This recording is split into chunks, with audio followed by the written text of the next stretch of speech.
പ്രാർത്ഥിക്കും. സ്വർഗസ്ഥനായ ഞങ്ങളുടെ പിതാവേ, തിരുനാമത്തിന് സ്തോത്രം. അങ്ങയുടെ മഹാകരുണയാലും കൃപയാലും ജീവനുള്ളവരുടെ ദേശത്ത് ശേഷിച്ചിരുന്ന് വീണ്ടും കർത്താവിൻ്റെ സന്നിധിയിൽ വന്ന് അങ്ങയുടെ വിശുദ്ധ നാമത്തെ വാഴ്ത്തുവാൻ അവിടുന്ന് ഞങ്ങളോട് കാണിച്ച കരുണയ്ക്കായിട്ട് സ്തോത്രം ചെയ്യുന്നു. ഞങ്ങൾ അങ്ങയുടെ സന്നിധിയിൽ അങ്ങയുടെ വചനം പഠിക്കാനായിട്ട് കടന്നു വന്നിരിക്കുന്നു.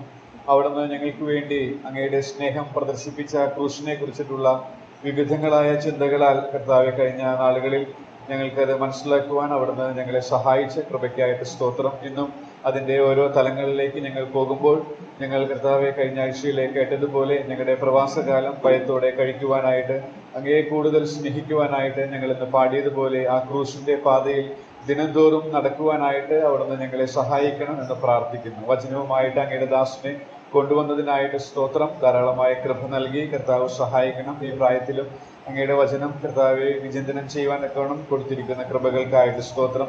കൂട്ടിക്കൊണ്ടുവന്ന എല്ലാ ദൈവജനത്തിനായിട്ട് സ്തോത്രം ചെയ്യുന്നു. ആവശ്യമായ ദൈവകൃപ നൽകി ഏകാഗ്രത ഹൃദയത്തോടുകൂടെ ശ്രദ്ധയോടുകൂടെ അങ്ങയുടെ സന്നിധിയിൽ അങ്ങ് അടുത്തുണ്ടെന്നുള്ള ഉത്തമ ബോധ്യത്തിൽ ആയിരിക്കാൻ ഞങ്ങളെ സഹായിക്കണമേ. ആരെങ്കിലും യാത്രാമധ്യേ ആയിരിക്കുമെങ്കിൽ ക്ഷേമത്തോടെ വരുവാനിടയാക്കണം. ഞങ്ങൾ ഇന്ന് കടന്നു വന്നത് കർത്താവെ കൂടുതൽ പ്രയോജനപ്രദമായി തീർന്ന് കർത്താവിനെ മഹത്വപ്പെടുത്തുവാൻ ഇടയാക്കണം എന്ന് പ്രാർത്ഥിക്കുന്നു. നൽകിയ എല്ലാ കൃപകൾക്കായിട്ട് സ്തോത്രം. പ്രാർത്ഥന കേട്ടതുകൊണ്ട് സ്തോത്രം.